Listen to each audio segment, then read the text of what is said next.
everyone. My name is Cynthia Loesch-Johnson, and I'm president of the Codman Square Neighborhood Council. I'm so glad you're here with us this evening. As you all know, we meet the first Wednesday of the month from 7 to 8:30 p.m., and we're meeting virtually until we can safely return to our in-person meetings at the Great Hall. So I want to thank you all for spending your Wednesday evening with us. Just to quickly remind you, these meetings are recorded. Closed captioning has been enabled, so you can make use of that resource. I encourage you to use the chat feature to ask questions or raise your hand. And you all know that this meeting will be posted on YouTube.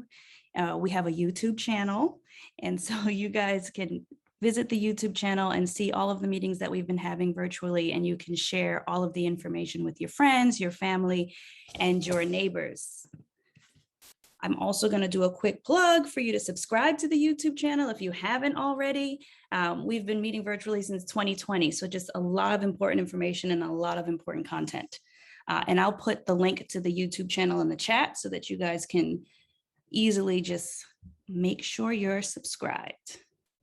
Before we jump into the agenda, I just want to quickly thank everyone who made sure that their voice was heard.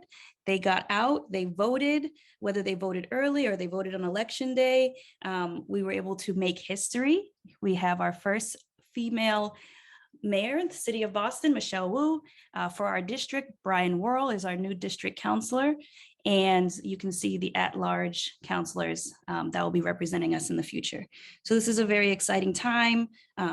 Thousands of us were out there voting, and it's so important that we make it clear that Codman Square has a voice and will use that voice to vote and make sure the leadership that we want is in office. So thank you all for those of you that went out to vote. This is who we'll be working with in the future.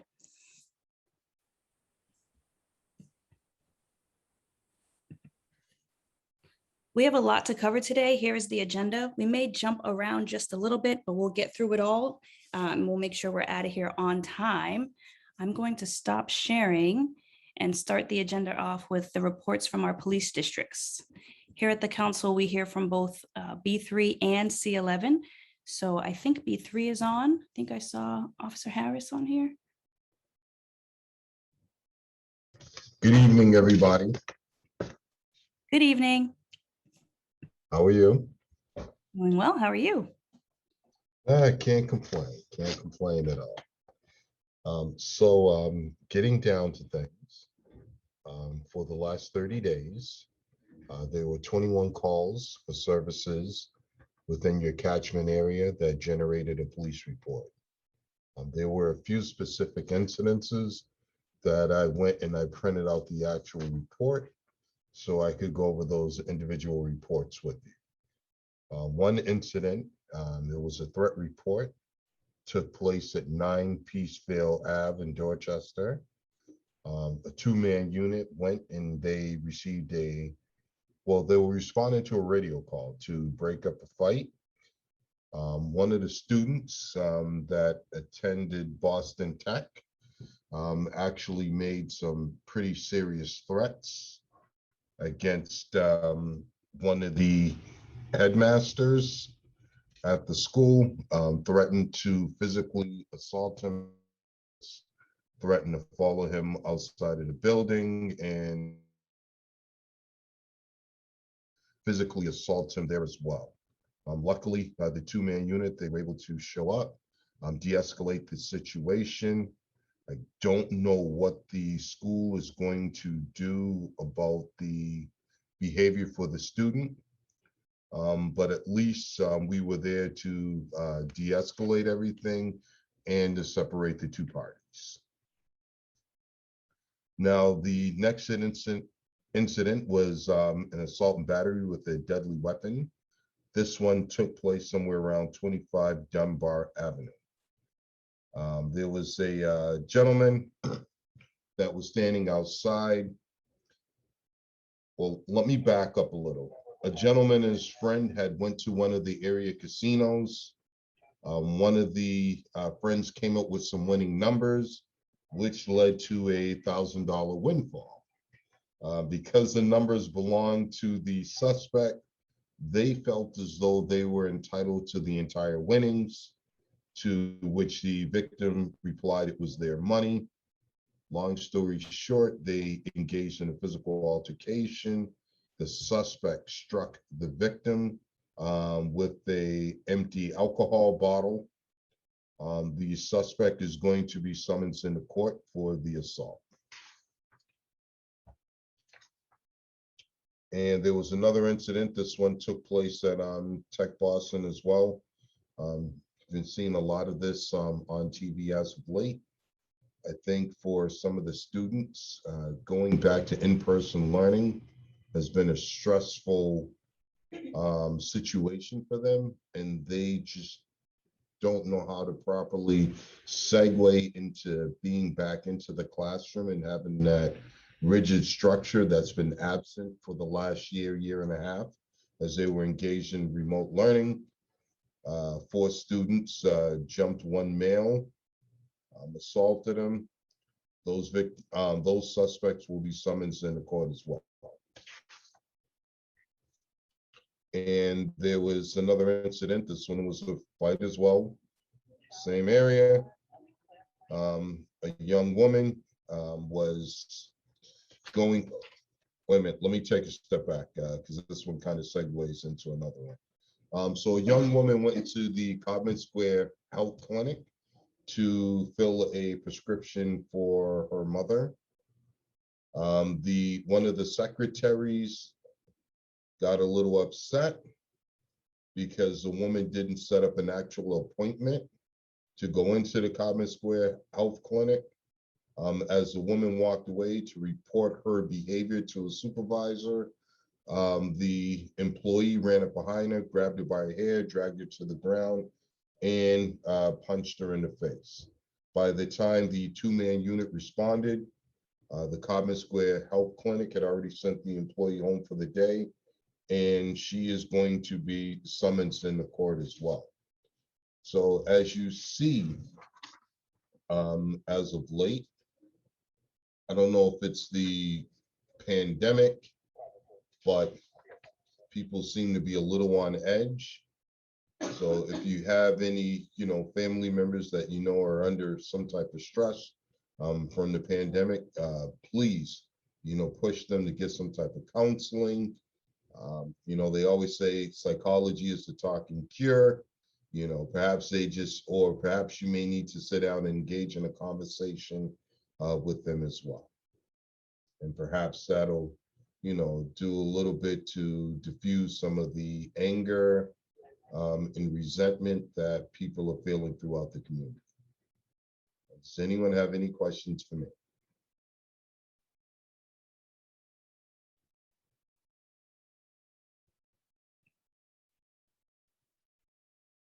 Any questions or comments? This is pretty easy. Well, you guys can ask some tough questions. This is your chance. All right, I'll ask a question. So, given you all see, or everyone is kind of noticing, like people are just uptight, because they've been in lockdown for so long, but especially in the schools, are there any plans to do more like walking beat type stuff, especially around the school hours when they let out? Well, that is a tricky one because part of the police reform, we are not allowed to go into the schools anymore and a lot of the school property, unless it is a 911 emergency call. But but not necessarily to go inside of the school, but like outside, even because the school grounds. Really? Okay. Yes. Okay. But however, school police, that is something that they partake in, but they're kind of stretched thin. A lot of their members have been transferred as well. But if there are enough call for services, I'm sure a code 19 would be assigned for that area. But always remember, generally when the kids get out of school, that tends to be a busy time of the day, and B3 has been pretty busy as of late. So that means those officers could be potentially pulled from that code 19 Right. to respond to, a priority one call. Okay. All right. Thank you. You're welcome. Great. If there are no other questions or comments, I just want to Oh, thank wait a you for minute. being with Hold on. us tonight. Well, I do have some good things. Oh, please, So thank you. So right now we're also in the midst of, if you know any families that are in need, we're asking each community service group to offer up the names of 2 families that are in need, that will require assistance for Thanksgiving. I'll put our information into the chat. You can either call us at 617-343-4717, or you can contact me by email as well. That's Shawn, that's SHAWN .harris@pd.boston.gov.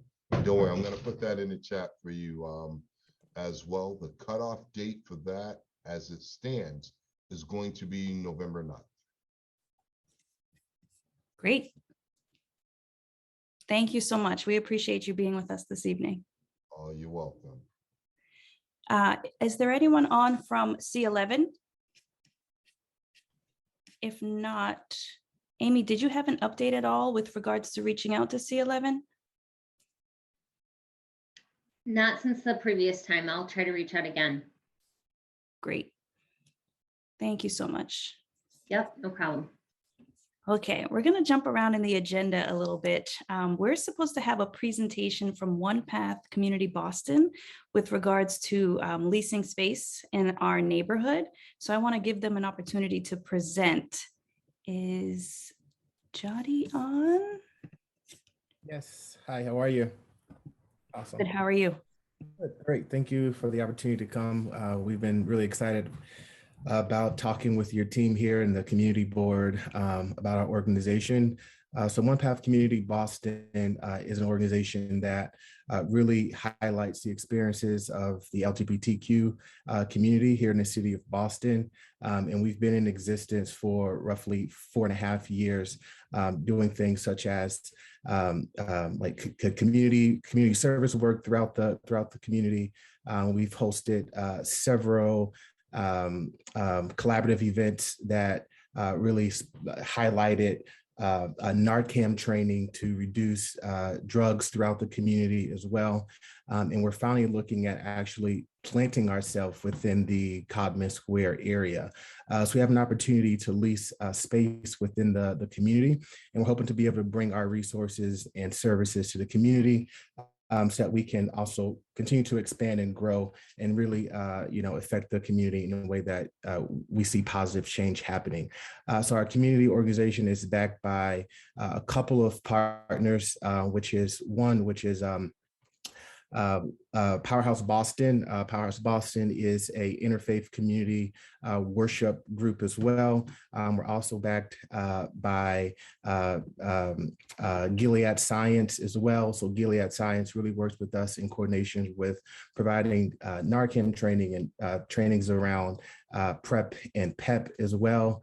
We have collaborations also with Fenway Health, Santander Bank is also a sponsor of ours as well, and TD Bank.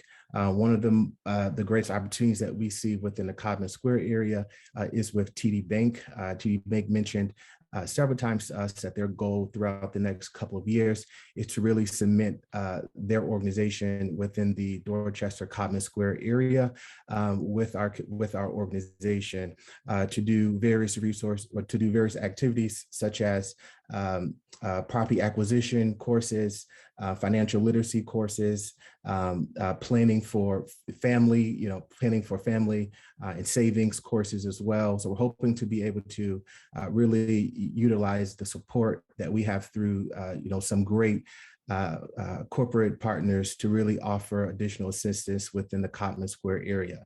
So I have the pleasure of, coming here again 4 years ago from the city of Atlanta, where Atlanta had a lot of resources for particularly the LGBTQ community. And coming to Boston, you know, I was surprised to see that those same resources and opportunities did not exist. And so, you know, having COVID affect us all in such a great way and really change our life, I think it's really time for us to really just you know, reimagine the way that we see community and how we partner with other communities. And so I'm really excited about the Codman Square area. I'm really excited about what our organization is looking to do and all the service that we're looking to offer as well.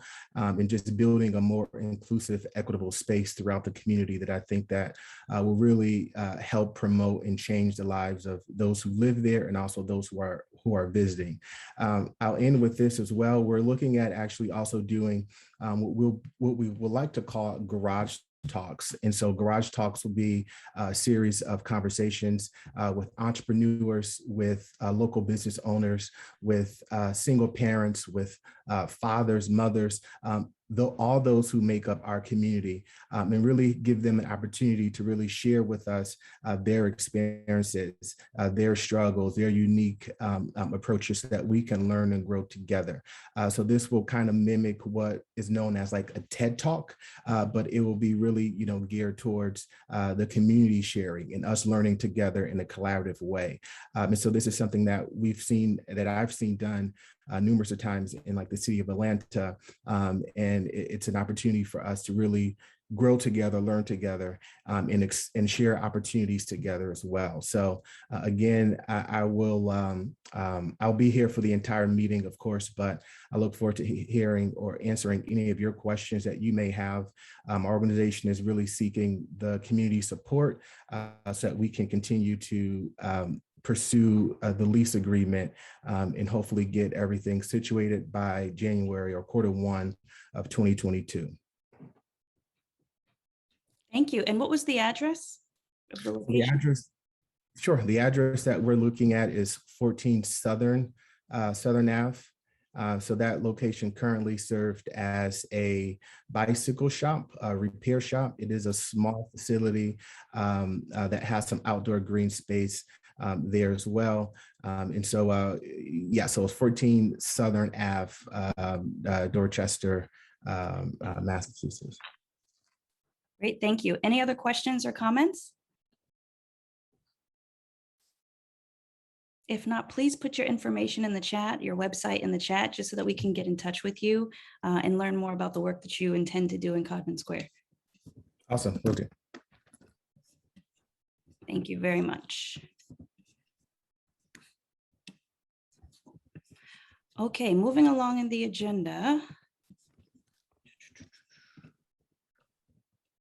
Just want to briefly talk about the Codman Square Farmers Market because we wrapped up our season last month. Show of hands or use the reaction tools to let me know if you were able to visit the Codman Square Farmers Market at the Codman Square Park last month. This is our initiative to bring fresh, local, organic produce to our community. As you guys know, our community is often considered a food desert. In addition to the farm fresh food and the local vendors, our market also included weekly events known as Social Saturdays. These events were so much fun. It brought people together in a really safe and engaging way. I just want to take a moment to thank our market manager, Catherine Charles. If you guys saw her at the market, she was doing a phenomenal job working with our bold teens and one of our coordinators, Richard Scott. She just did a phenomenal job managing all that was going on at the market. I mean, we had hundreds and hundreds of families utilizing the farmers market and seeking out farm fresh food. Some of the weekly themes that she had included Local Author Day, Black-Owned Business Day, National Health Center Week, National Farmers Market Week, just to name a few. And it was such a successful season. We also work closely with the City of Boston's Food Access Program to provide support for families to access farm fresh food using coupons and city resources. And I am excited to report that after totaling all of the months of using the coupon program, we were able to bring in $72,642 worth of farm fresh food through the coupon program. This doesn't include SNAP, HIP, cash sales. We're just talking about the coupon program. So that is phenomenal. I'll get the final totals of all of the transactions, but $72,000 worth of farm fresh food through the Food Access Program. That's amazing. So that's noteworthy. Please share with your friends, your family members. It was such an amazing program. We want the city to continue it. It's a big deal, and we're really, really excited about it. So I just want to give a big thanks to the entire farmers market team because they did a really phenomenal job. Any questions or comments about the farmers market? If not, I'll put more information in the chat, and I will move along in the agenda to the 2022 board nominations. It's that time of the year again. Oh, Is there going to be a winter market? yes, that's such a great question, Marilyn. We were trying to brainstorm the best way to approach it. If you guys aren't familiar, the Dorchester Winter Farmers Market is the only winter market in Dorchester, and the neighborhood council partners with the Codman Square Health Center for that market. And last year we made the market virtual because of the pandemic. We wanted to keep everyone safe, and that market is indoors. And this year we're teetering with the idea of having like a hybrid model where you can still have the virtual market, you can still order online and have farm fresh food delivered to your doorstep, but then also maybe having like an on-site grab and go outdoor space. That's going to be tricky because no one really wants to be out in the freezing cold during the winter months, but some people are willing to and still want the opportunity to see people's faces and gather in a safe way. So stay tuned. Next month, we'll have a lot more details from the market manager and the coordinator, but we'll definitely have a winter market, and it will look more like a hybrid model. Thanks, Marilyn. Okay.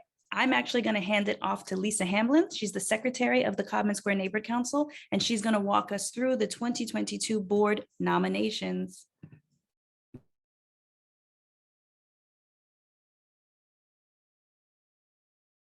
You might be on mute, Lisa. I'm sorry, I should get used to this by now. Good evening, everyone. We are looking for members to join the board for 2022. We are taking nominations all of this month, and basically we're looking for 11 residents or 11 affiliate members as well. So a total of 22 people to join the board. I'm going to put in the chat when I finish the link for you to nominate either yourself or someone that you would think would be a good fit. Not a fit, I shouldn't say, that you think that would be interested in becoming a board member. So I'm going to put that in the chat. Is there anything I left off, Cynthia? I'll just add that it's a volunteer role. We meet the first Wednesday of the month as a community, and as a board, we meet the second Wednesday of the month. And we work really hard to do a lot of good work in the community, from the farmers markets to these monthly meetings and making sure information gets out to families, to the Hidden Heroes and Sheroes event that you'll hear about next, to Love Your Block events, to making sure our elected officials, city departments and agencies, state departments and agencies are just aware of what we care about in Codman Square. I mean, we're always going, we're always moving, and it's really an opportunity to make sure that you're at the forefront of having Codman Square's voice be heard. Yeah, exactly. And to help improve life as a resident, working conditions in the square. So anything that you have an interest in improving in Codman Square, please join us. It would be great to have you. So I'm going to put the information in the chat. If you go to the link, you can nominate yourself or someone else. Thank you very much. Thank you so much, Lisa. And if you're new to the council and you want to learn more, go on the website, see who our present board members are now, have a conversation with them. You can chat with them here, even in this meeting, and they'll tell you how their experience has been and if they've enjoyed serving on the council. Thank you, Lisa. Any questions for Lisa? No. So we will leave nominations open for the month of November, and in December, we will have the election during our normal December meeting. So if you want to nominate yourself or someone else, please do before the end of November. Great. I will now hand it off to one of our affiliate board members, Marilyn Foreman, to talk about our annual Hidden Heroes and Sheroes celebration. Thank you, Cynthia. Well, it is that time of year again, and it's exciting to think about all of the heroes and sheroes that are in our community, and probably people that you just pass by every day and don't even think about, like things that are happening, but things are happening because these people are doing the work, and they're doing the work and not really thinking about them doing the work. They're doing it for the love of people, for the love of community, and just for the love of just being a part of something wonderful where they get self-gratification, not about being recognized by anyone. However, there are people who actually see them and they are noticed and feel like they need to be recognized for their work and really shown and blown out. And so the Hidden Heroes and Sheroes event comes about so that we can do just that. So in prior years, we would gather on the Friday before Thanksgiving, and we would have a nice dinner and music, and it would just be such a lovely setup, and have a night of celebrating these people who are doing yeoman's work in our neighborhoods. And we have several partners who believe in the work that's happening and contribute. So we have opportunities for sponsors to also participate by donating and just attending these events and honoring these people that we feel should be recognized for their work. So even on top of that, let me back up. So there are three categories. There is, or four categories. There is a Millennium Award. There is a Neighborhood Award, a Neighborhood Leadership Award, and a Civic Leadership Award. And then there's a Youth Award. And I think last year we had, was it last year that we had State Rep Russell Holmes, who was our Millennium Award? Yes. Yeah, and that's just so awesome, because I think sometimes we take for granted that our political leaders sometimes they don't get the recognition that they deserve, but he always goes above and beyond. And if you know him like we know him, you'll understand why he was able to receive that award. And so this year we have an exciting person too. So I don't know if it's on the website, but I'm not even going to tell you who it is. You just have to come. You have to be a part of this celebration. We have the Neighborhood Leadership Award, and that will be awarded to two individuals, one from the Codman Square area and one from the Four Corners, the Greater Four Corners area. And then the Civic Leadership Award, again, one from Codman Square, one from Four Corners. So this is a partnership where we take the entire corridor of like Washington Street and all around to select these people. Well, we don't select them, they're nominated. We just vet the process and we go, oh yeah, this person's like, yeah, they deserve it. So it's exciting. What's really exciting is that the Youth Leadership Awards we select two youth that were nominated. Those youth receive scholarships for continuing education to higher education. So they get $1,500 scholarships.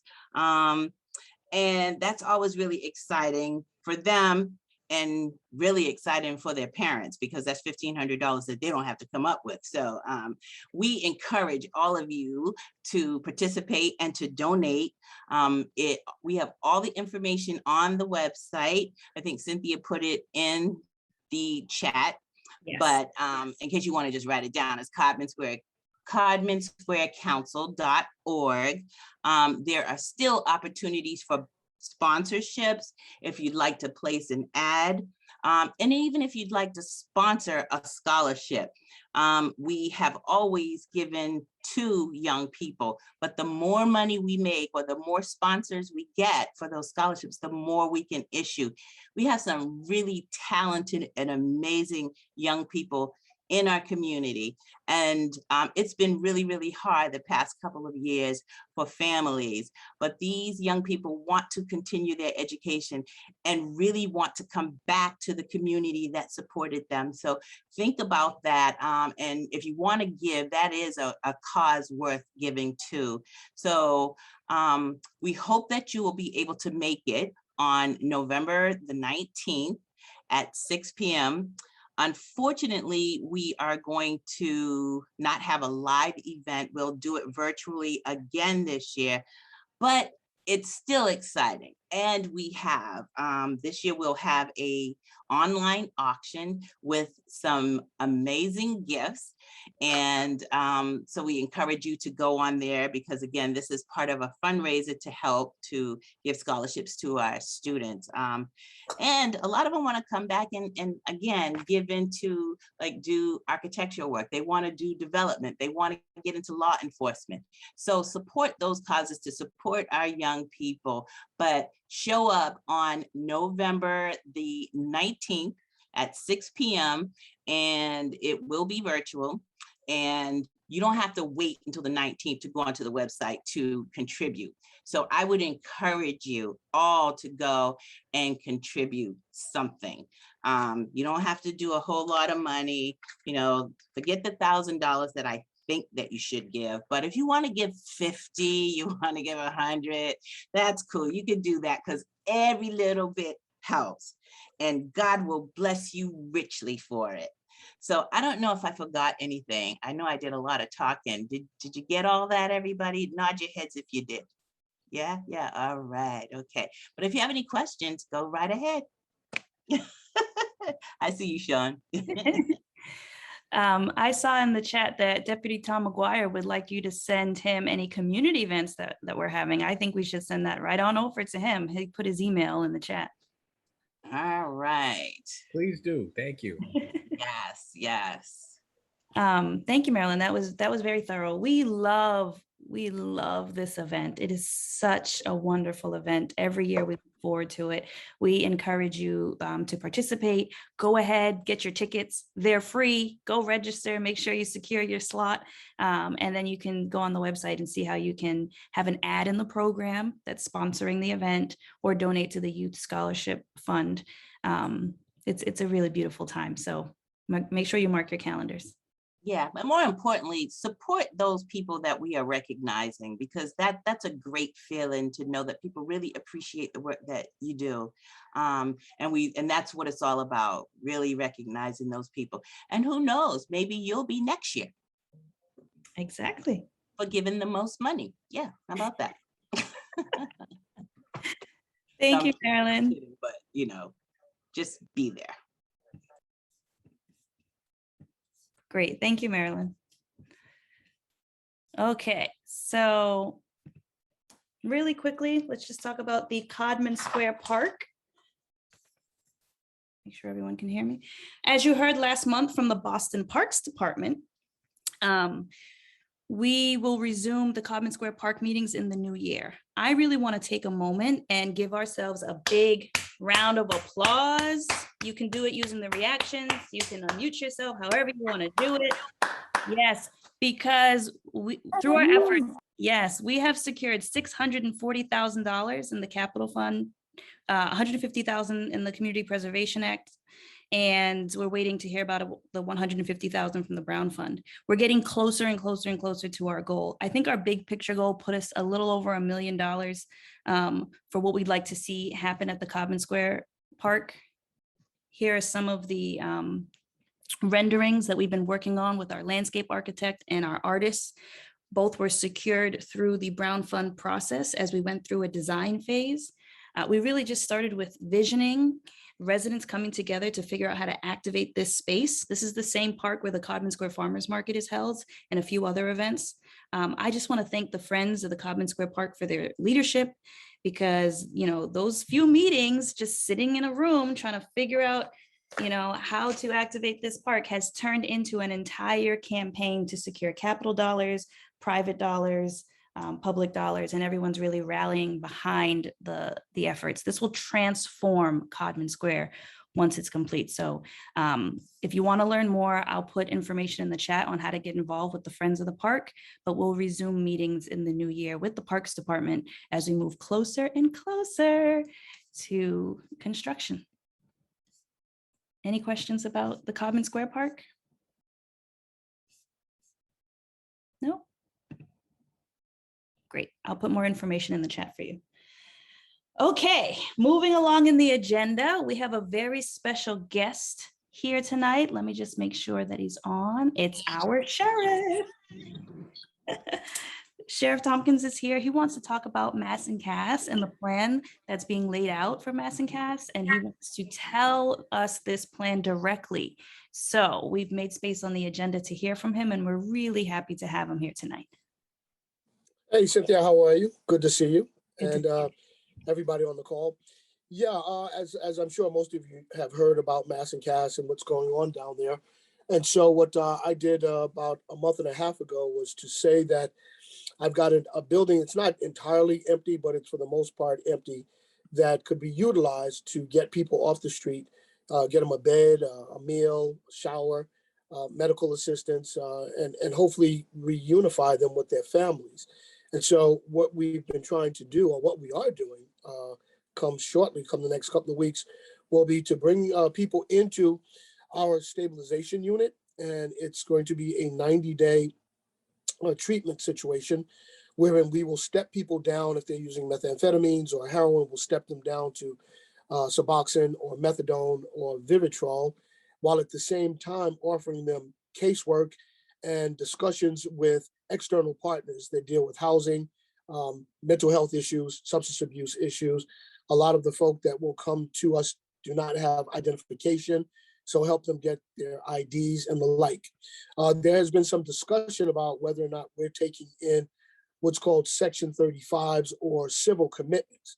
And what I've said to the mayor and the governor and the courts is that we'd rather not do that right now for a couple of reasons. The state lost a Section 35 lawsuit dealing with women, saying that women cannot be civilly committed. And there's a lawsuit pending for men now.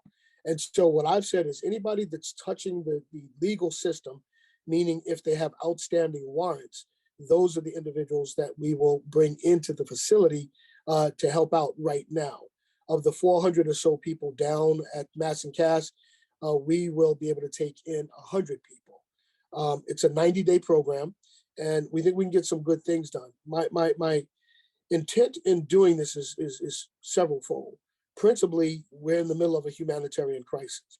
And I understand that a lot of people don't believe or don't think that individuals, if they are not engaged with criminality, should be offered the kind of assistance that we said that we want to offer because we are a correction facility. I disagree with that because if we have the capacity to help people, I think we should help people. And that's what we're trying to do. We're not trying to criminalize people or get them caught up in the system. But keep in mind, as I said, we are going to work with individuals that are already engaged with the legal system.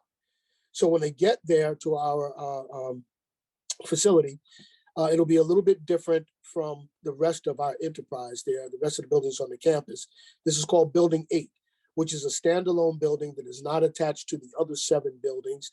And it's set up more as a dormitory style versus a straight up and down carceral facility.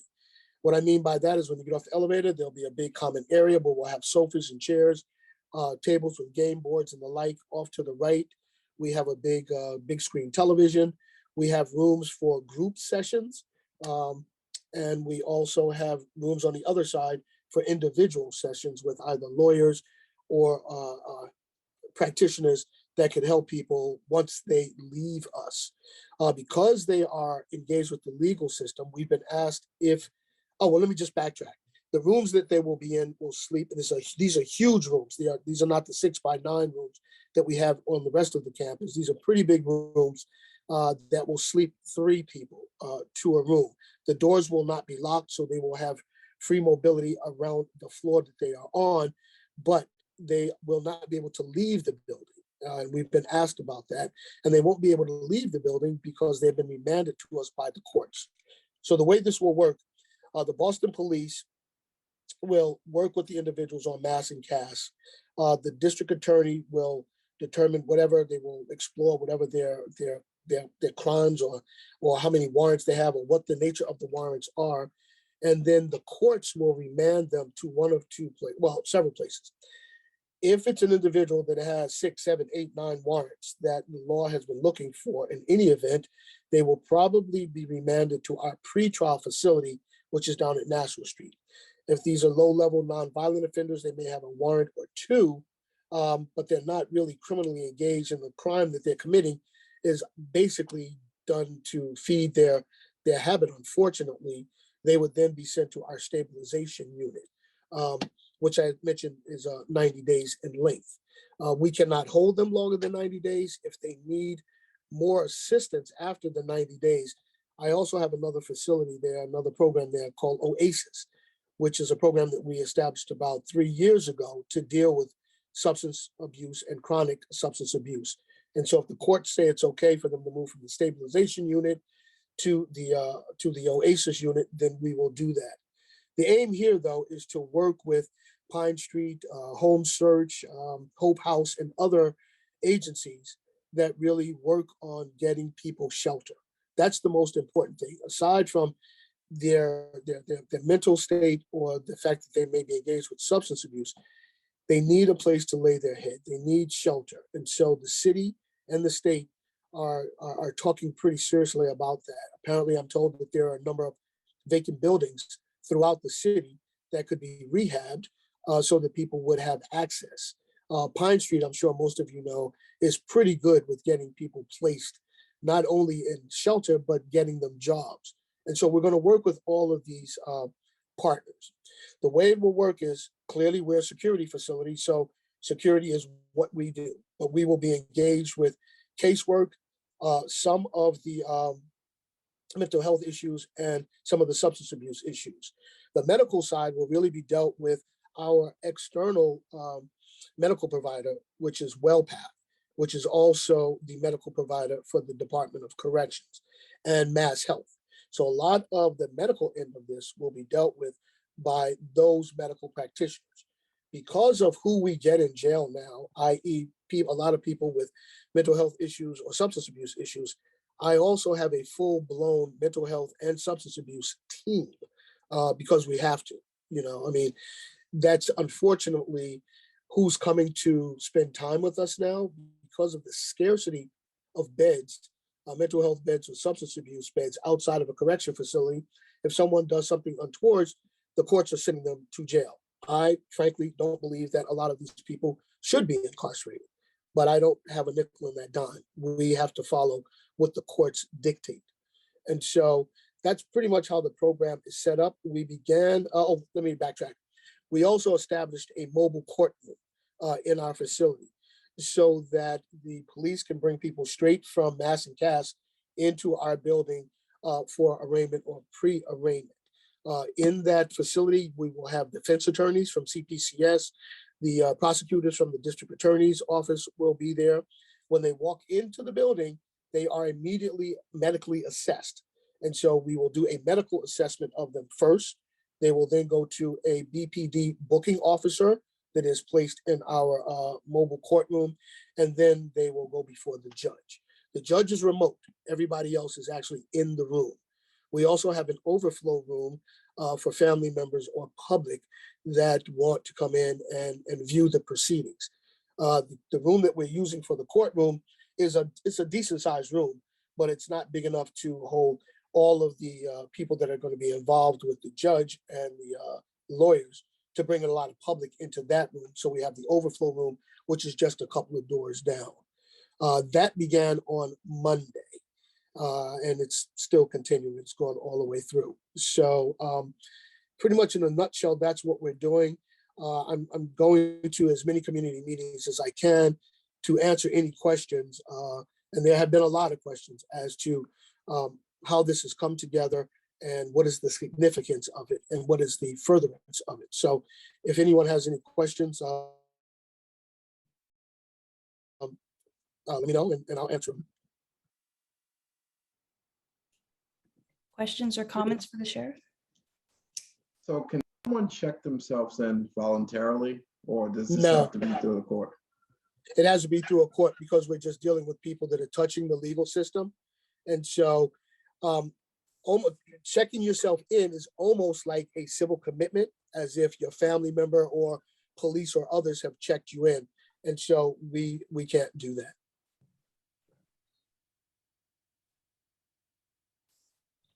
Other questions or comments? Well, let me say this. We've gotten more calls and outreach from so many people and organizations that really want to help these individuals that have been compromised by either mental issues or substance abuse issues. We have gotten some dissenters also that have contacted us to talk about what's going on. What I would say is this. I would much rather have these individuals in a care facility outside of a correction facility. And let me say that again. That would be my preference, to have them in a care facility. The Department of Health, the legislators, and whomever, they have not put enough resources out there for people to be serviced in the way that they need to be serviced. And that's why I said that we will help out. We want to be a part of the solution, frankly, to deal with this humanitarian crisis. What I would ask people on this call to do is, if you have the chance to either talk to your legislators, write your legislators, let them know that we really do need to have more care services outside of a correction facility. We need to all amplify our voices in this respect, because I believe that's what needs to be done, frankly. This country, as affluent as it is crippled by the homelessness situation, the mental health situation, and the substance abuse situation. And, as a nation, we're better than that. We're much better than that, but we're not comporting ourselves as such. And so it will be my ask to all of you and anyone that can hear my voice to let your legislators know that this is not the way that we are supposed to take care of our neighbors and the citizens of the Commonwealth. Not what I'm saying, to have them out on the street like this. That is just not good. When you have an open air drug market, when you have defecation and fornication out there, and that's become normalized, something's really bad with society. And on any given day, and I see Nadia from my office and one of our officers, deputies are on the call, any day that we go to work or leave work, it's not unusual to see people shooting up. I mean, it's incredible to see people actually injecting themselves either between their toes, in their neck, in their arms, or having other people do that. I won't even talk about the other things that they're doing out there. That's just pretty gross. But that is not the way people should be living. And we've got to do something about it. So that would be my humble ask to all of you. Thank you for making that ask. Thanks, Sheriff. Thank you. And thank you for sharing your plan and for stepping up to do your part to do something. In Codman Square, we have families that are struggling with substance abuse, experiencing homelessness, abusing substances in some of our parks. We've seen this firsthand. We have our problems here. And we struggle because we don't want to arrest the problem away. We are trying to engage and support and assist these families. So I think we're on the same page in that sense that, we're all struggling to find the right resources to make sure we're addressing the problem properly and helping people get back on their feet. So we definitely want to partner with you in this effort to address the issues that we have in Codman Square, of course, and then in other ways, because I know many communities are worried about, that hundreds of people are on mass cast. Where will they end up? Where will they go? What will happen? And we're struggling to manage the problems that we have already in Codman Square. So, we need to make sure we're partnering with you and others to get a handle on this, because it is a problem and we do want to address it properly. I will close by saying Acting Mayor Kim Janey in our meetings with the governor has mentioned that they do have access to about 170 beds. Here's the rub. A lot of these individuals don't want to go to a shelter for a variety of reasons. One, there's rules at the shelters. You can't smoke, you can't use drugs, and so they don't want to go there. They're concerned about their property, which is very important to them. And what the city has done with the people that they're asking to leave Mass and Casas, they've actually set up a storage facility where they are storing items for these individuals that they can come and get when they have a place to take those items. And then some people feel that they're not safe in these buildings and therefore would rather live on the street, which I totally understand.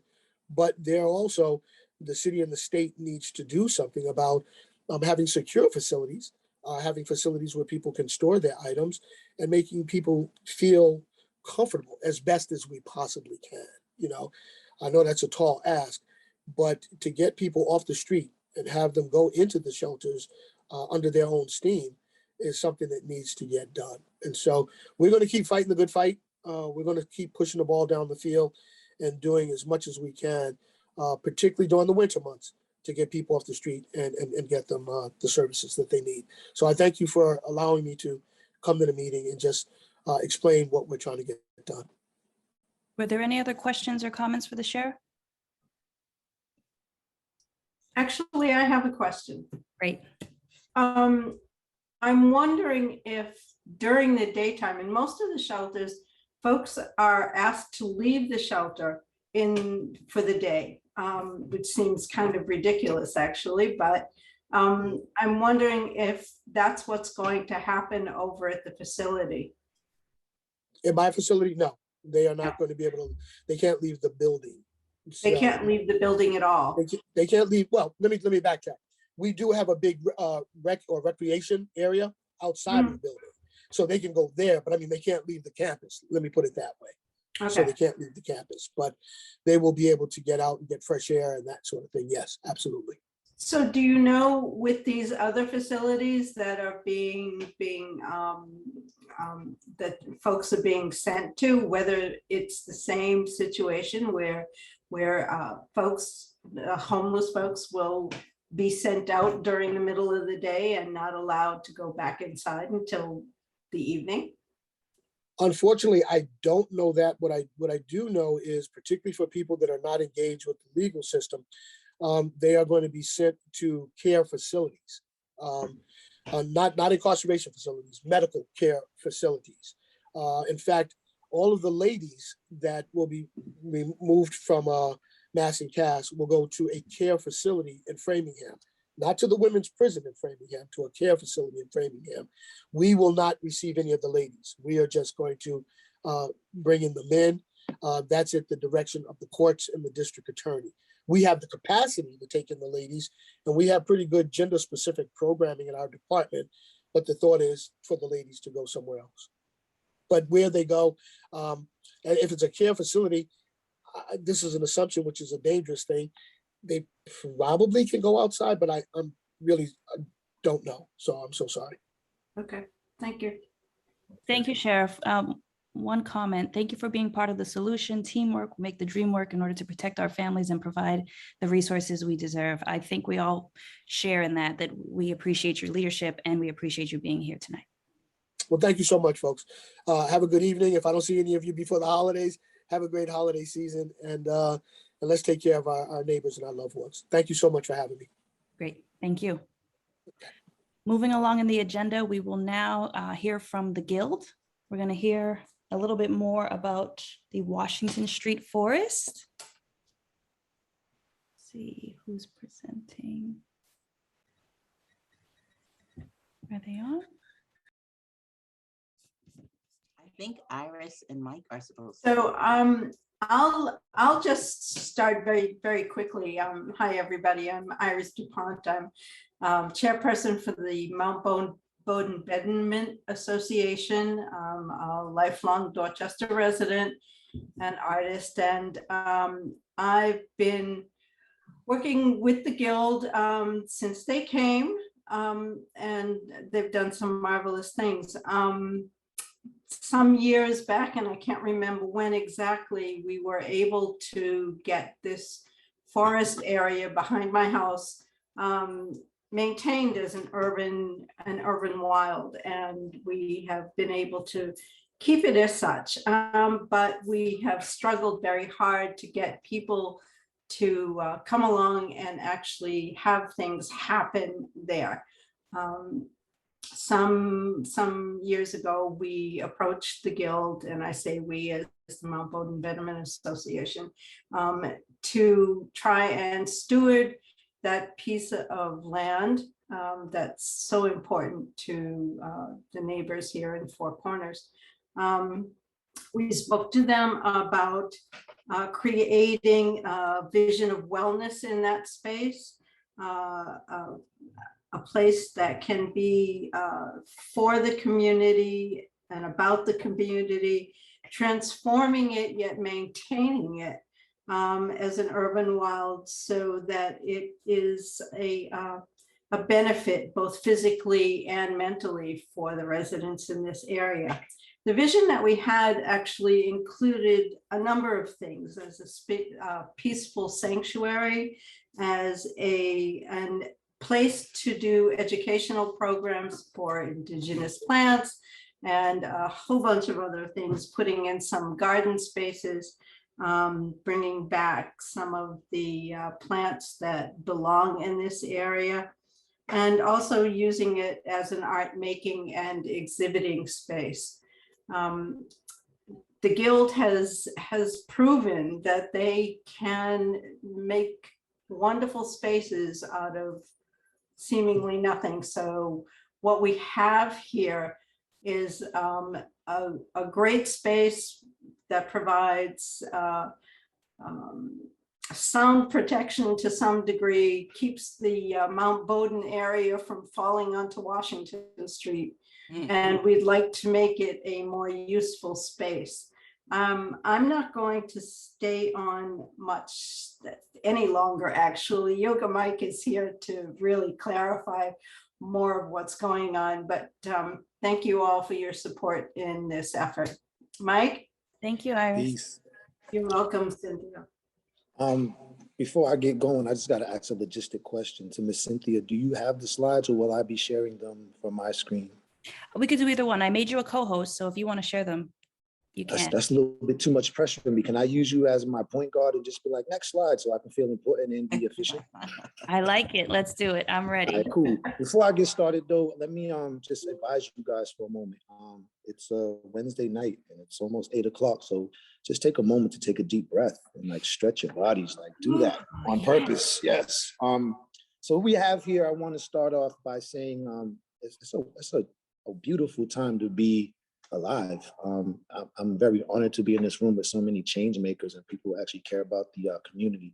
I want to thank Hidden Heroes also, because my family was one of the families that also received the scholarship, and my son is doing very well at Suffolk University. And I believe that ceremony and being rewarded for his community service has helped him take that step from being a wet behind the ears high schooler into a real cool college kid. So I want to thank you guys for that. Thank the community. But let's go on. Getting onto the Guild, right? That's what's up. All right. Getting onto the Guild, I'm going to give you guys a little bit of, obviously read what's on the slide so I can get my money's worth for this communication degree that I have, and also give you guys a rundown in human terms, not just slide terms, what some of these slides are trying to say.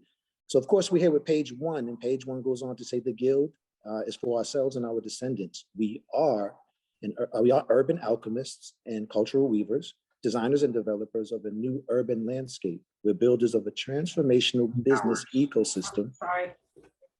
We're creators of healing and beauty. And this last one is always hits home. We're catalysts for resilient prosperity and justice. Now, if you're wondering what all of that means, it literally ties back or binds back to what I just mentioned about my son. I came into the Guild as a newly fresh yoga instructor that didn't look like a yoga instructor, and I doubt that I still look like what most people's vision of a yoga instructor is.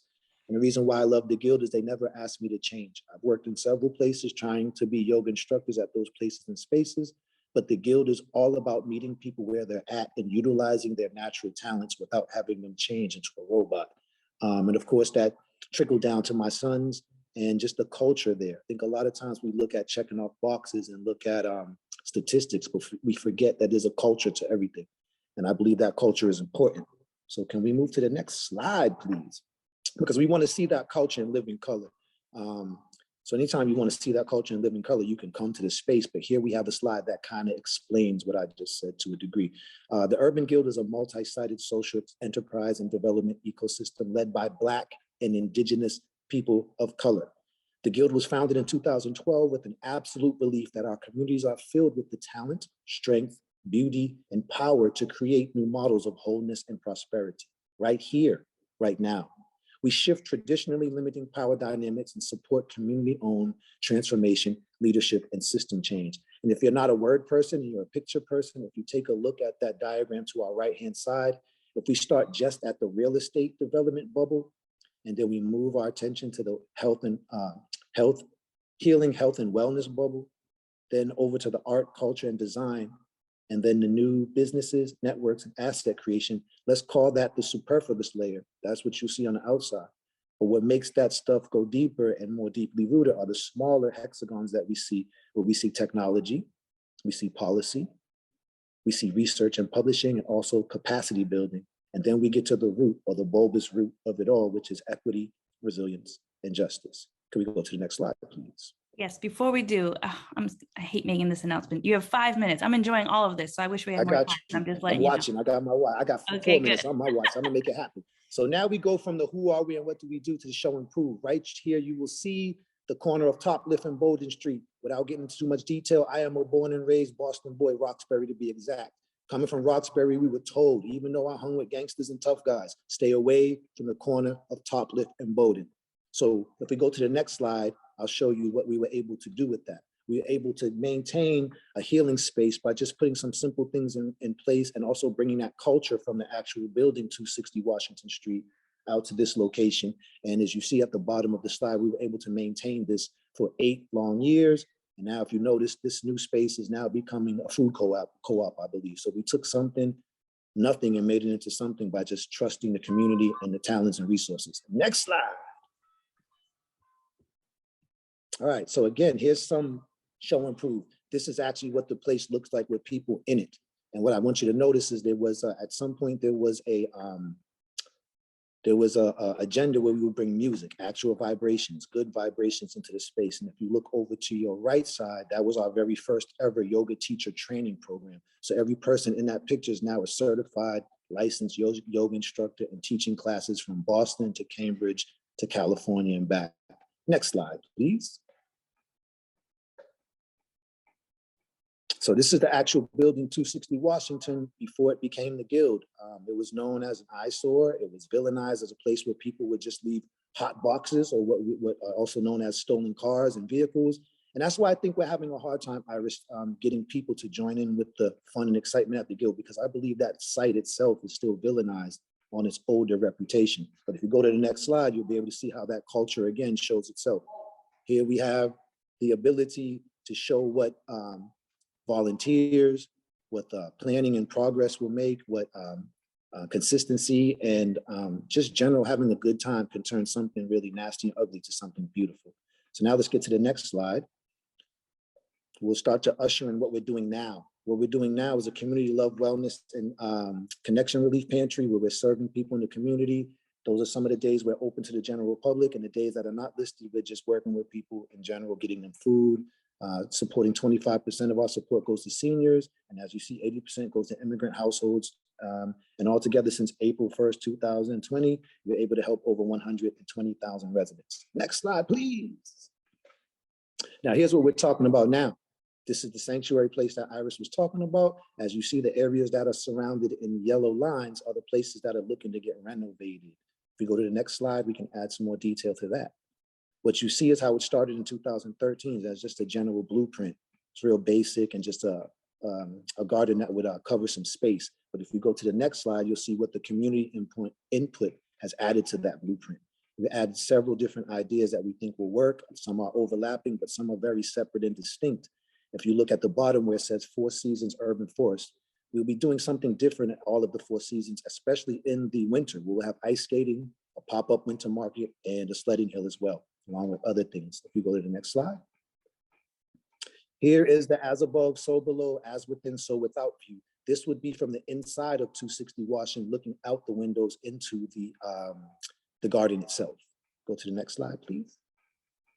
So here's what's been going on in the garden. This is what Iris was alluding to, how they've been taking care of this wild forest. In 2015 to the present, they've been implementing of green Demonstration projects, terracing, and bioswales. If you wonder what that is, that's the stuff that stops all the rocks and water from pouring down into the forest into Washington Street. And a bunch of other things that are listed there that I don't think I have enough time to read. But as you see, from 2020 and on, we have bigger plans. We got awarded $700,000. We're doing fundraising kickoffs, and we're looking to add some more community involvement. To the next slide, please. So I'm pretty sure you may have questions. I'll be honest with you. I haven't grown enough in the organization yet to answer all your questions, but here is the information you want to jot down if you do have questions. Jennifer Monpoint is the manager there. If you look up her, if you write down or record her email, you can get her directly. But we really want to invite you to come in person if you can to the Sanctuary Development Project community dinners. And if you're looking for the dates of those, again, Jennifer Monpoint or Jay Monpoint here at theguildworks.com or theguild.works will be the one that will be able to answer those questions in more detail than I can. And the final point I would like to push home is people wonder how we do this stuff. When I say there's a culture to it, it's not really a secret. It's something that's as ancient as time. Thousands of hands hold this work. Everything we do at the Guild is a result of a collective community voice, talent, interest, and action. And that's how the secret sauce is laid out in that culture. And that's what Yoga Mike got to say for today. Very nice. Thank you, Yoga Mike. Thank you, Mike. That was great. I could listen to this all night. I'm so excited. Thank you for I did sharing. the best I could with the time I got. So you know how we do it. I respect everybody's time. Okay, we are out of time, but just one quick question here. Mike wants to know about erosion. We might want to, I don't know, email the contact on your. Yeah, okay. So we'll follow up, Mike, to get more details. That was a great presentation. We definitely want to learn more. We definitely want to be supportive. Any thoughts or comments, put them in the chat. Also, Jana was also a Hidden Heroes Shiro recipient last year. We love the work that you're doing at the Guild, and we're so happy to be learning more here at the council meeting. So thank you very much. Yeah, oh, and a dance, wonderful. Okay, moving along in the agenda, we're now going to hear from Lou about the Fair Share Amendment, the Millionaire's Tax for Education and Transportation. Lou, are you on? Just check. Yep, Lou Finfer's on. Let me grab his slide too. Lou? Oh, if he's not on, we'll move on to hearing more about the Codman Square Library. If you guys don't know, we've had 3 meetings to date sharing ideas for the future plans and the possibilities of renovating the building on Washington Street or constructing a completely new building. The most recent meeting was focused on the possibility of affordable housing on this site. And we're going to hear a little bit more from the city representatives to talk about the most recent meeting and what the possible ideas are. Let me just see if it's on. Hi, yeah, I can get us started. And Cynthia, thank you so much. Hi, Taylor. Hi, for having us. I was hoping that we would not have to go after that incredible presentation, but we will try to match that energy. But hi, everyone. My name is Taylor Cain. I'm the Deputy Director of the Office of Housing Stability at the Department of Neighborhood Development. And I'm joined here today by one of my incredible colleagues, Joe, who I will let introduce himself. Thanks, Taylor, and thanks, Cynthia. I'm Joe Backer. I'm a development officer with the Neighborhood Housing Development team at the Department of Neighborhood Development. So I work on a daily basis with a bunch of different community development organizations around the city who are building and developing affordable housing. And so as Cynthia mentioned, and I think as many of you probably know and have been part of, the city's been hosting a planning process for the Codman Square Library branch. You know, the number one priority of this planning process is a beautiful state-of-the-art library that will serve the residents of Codman Square and offer the kinds of services that folks will benefit from. We would definitely point to the new library branch in Nubian Square, which opened just a couple months ago, as a recent example of the result that the city aims for when library branches are renovated or rebuilt. And then building on that, the Department of Neighborhood Development, which is our department, D&D, has been invited into the planning process to help ask an additional question, which is whether or not it is possible at this location to also build affordable housing, and to do so in a way that would not detract from the library itself. So we've hosted several community meetings, the city has, and we have had a chance to discuss the housing and the question of it at this site.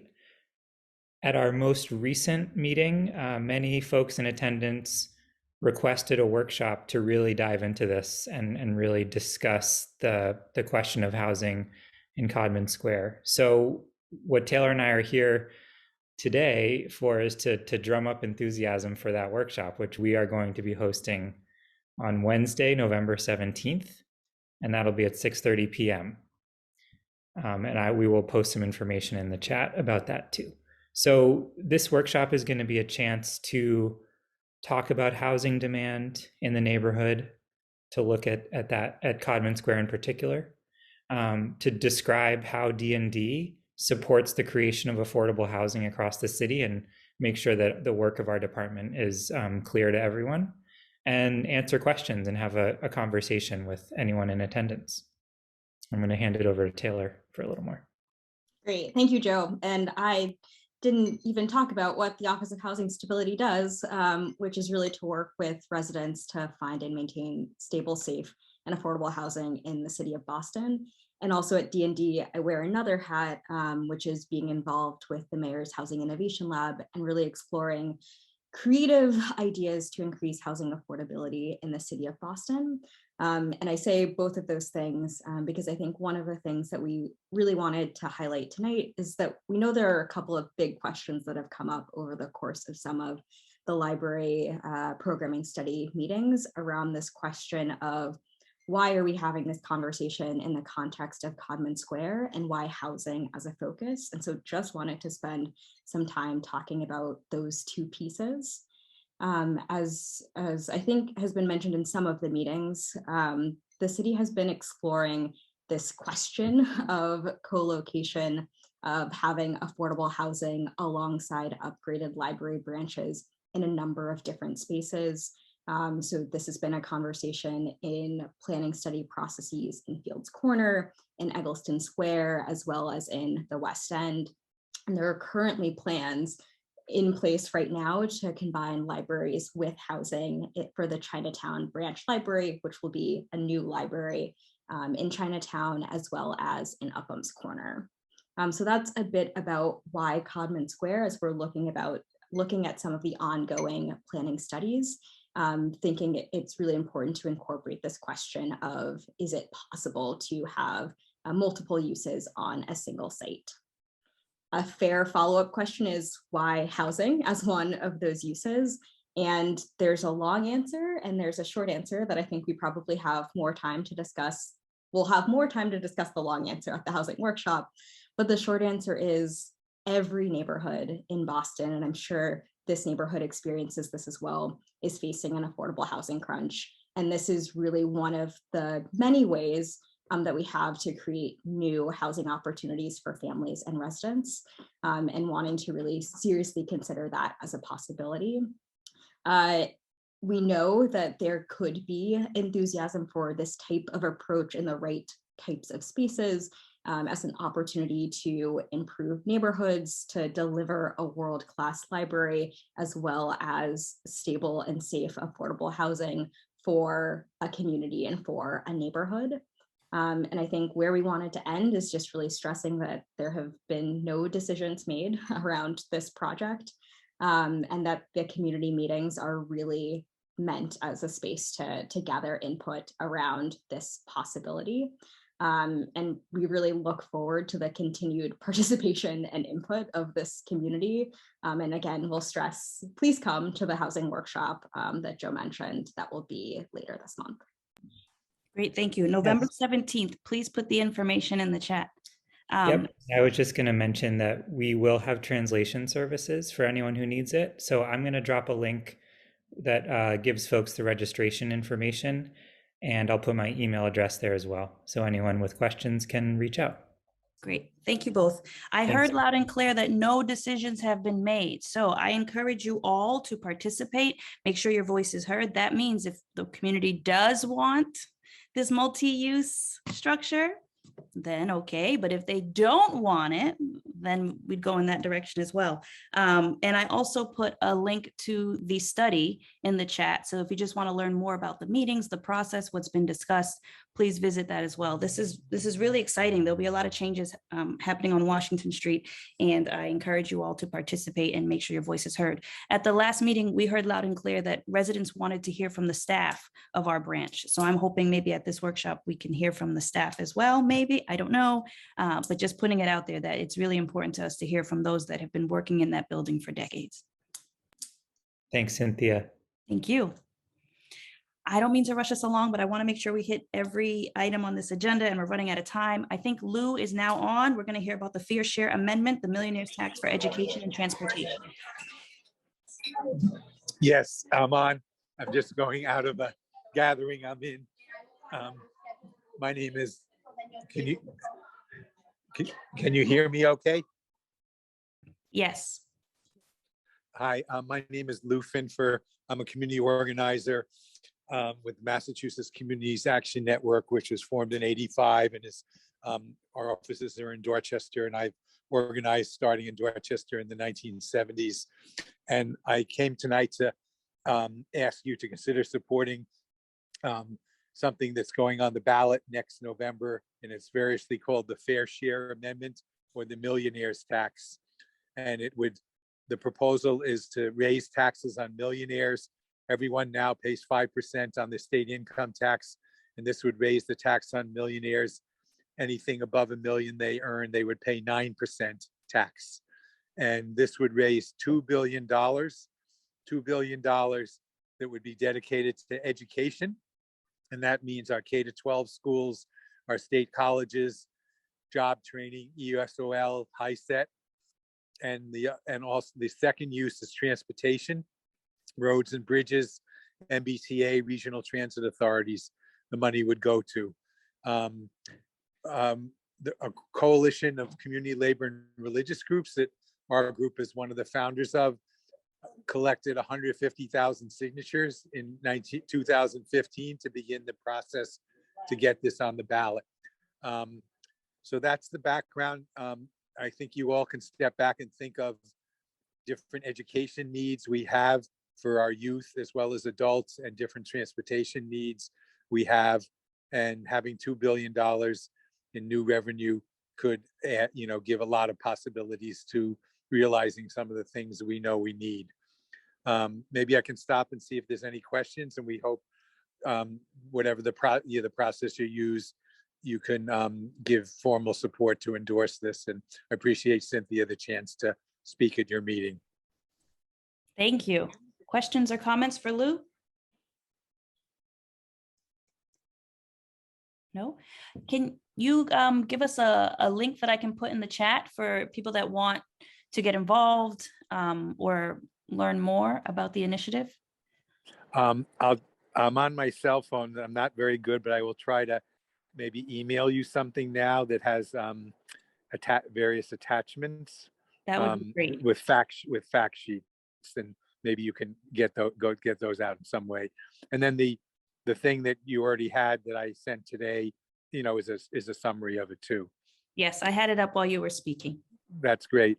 But I'll try to find in my email the links to the fact sheets, and I appreciate the chance. And if whatever process you use to endorse things, we would ask you to consider endorsing it when you have the time in your meeting processes. And as a long-term resident and organizer, I also appreciate, of course, the work you've done relentlessly for so many years to improve Codman Square. So thank you. Thank you, Lou. And I'm seeing some chatter in the chat. People are saying, I'm in, me too. People are excited about this millionaire's tax. That's great. That's great. I'll look to send something and be in touch. And I'll put in the chat my contact information if people, and they can also call or email me about more information. I'll put that in the chat now. Great. Me too. A lot of people are saying me too. So yeah, we want to learn more. We want to be supportive. Great, Lou. thank you. Thank Thank you. Moving along in the agenda, are there any representatives from elected officials? Before I hand it off to Rep. Holmes, I just want to check quickly if there's anyone that wants to make announcements from elected officials' offices. No? Okay, I'll hand it off to State Representative Russell Holmes. Good evening, everyone. Good evening. I see we have a famous man in the house. Is Shawn on the phone? Shawn Burgess. You guys see him in the Globe article? Yes. You guys see that? Is he on? I thought I saw him. Yeah, thank you, guys. I know we had the Codman Square. famous man and he represented as well. For those who didn't know, I just want to make sure you know I had my article when I brought it. You see, it's my man. He's doing well up there. Very nice. I appreciate nice that. article. Anyway, Our very own Shawn Burgess. Sorry, I just had to do that. What can I say? Sorry, Appreciate Shawn. you, brother. I It's all normally see good. you, so I knew I was going to embarrass you a little bit.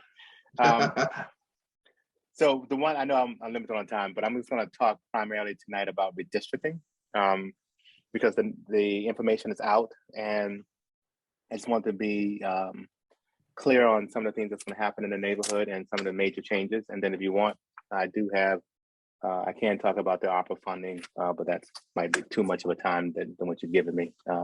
So as you know, historically, we have every 10 years, we get a census, and historically we had up until probably, I would say 2010, not have done a very good job as a legislature, really making sure that we align districts that really would create possibilities for people of color to be elected. I can say in 2010, we had, right before the 2010 census and then redistricting, there was a major push to say we're going to do this different. And that push moved and continued through this redistricting cycle. For those who don't know, we take the census every 10 years, and then the following year, we in the House and Senate create the districts for all of our House and Senate seats, and then the Governor's Council seats, as well as the congressional seats.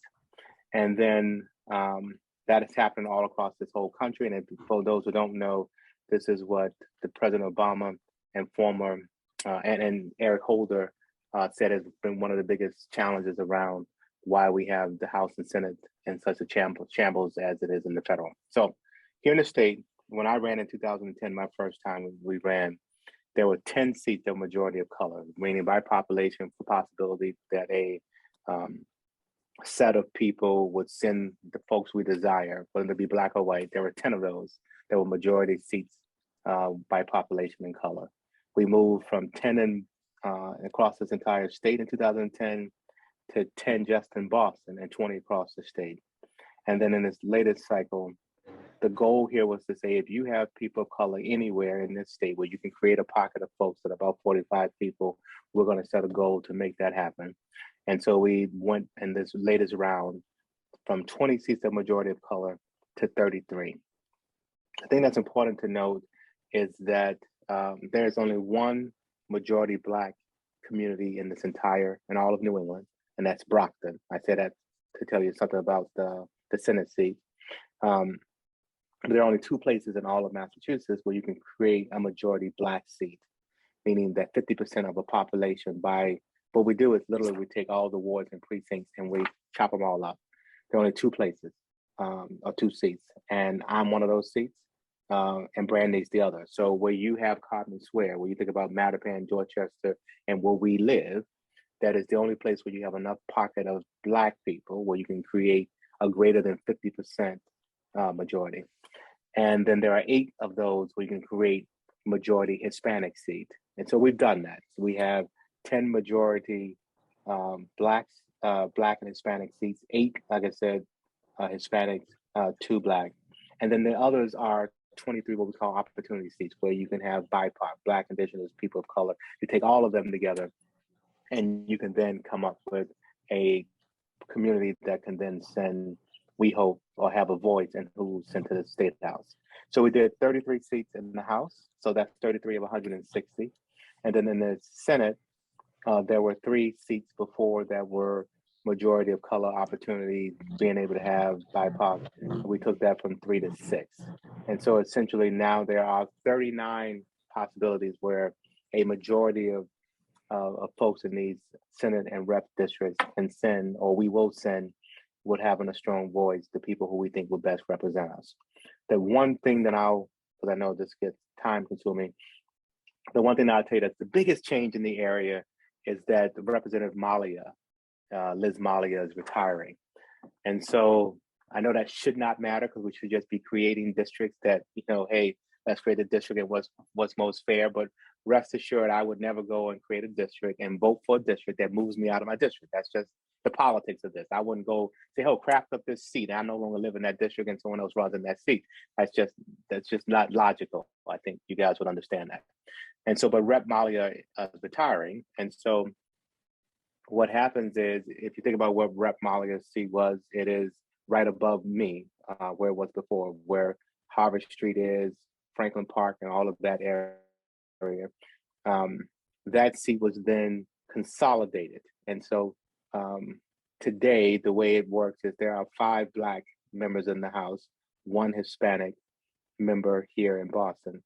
And so that's John Santiago to the northmost. If you think about what's going on Blue, up Warren, and down Columbus, or the most south would be Brandy. So you have Representative Fluker, and I think it's interesting now for the first time ever. You can literally walk from Rep Fluker to Rep Holmes to Rep Elagato to Rep Miranda to Rep Tyler to Representative Santiago, and stay all within our district, and because we all connect. And so the other thing that I think is interesting is that we created a Senate seat that now encompasses essentially all of those rep districts. And so there's, 20 years ago or so, it was thought that it would be powerful because you had a seat that the Bowlings, the Owings, Wickelson had sat in for a while. It was pretty much a Black seat. The thought was, hey, well, we are all together, like I was just describing.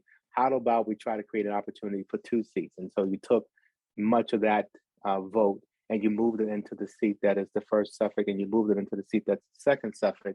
And over the last 20 years, what we figured out is that even though we might have been more in population, we don't show up in the vote like other communities. And so the seat that was combined with South Boston was essentially being overvoted and primarily sending someone from South Boston. And the other seat that was combined with Rosendale and JP was being overvoted or outvoted by Rosendale and JP.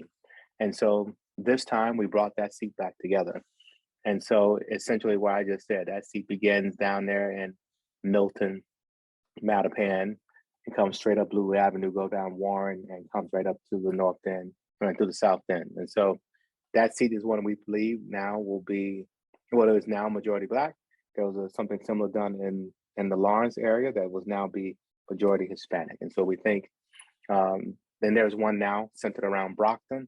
And quite frankly, I think there's probably 4 real opportunities to send a person of color to the Senate. Sorry for the long one, but that's where I am on that. And I know I've run out of time, so I don't have time to ask, even if you have any questions, but I'm here if you need me.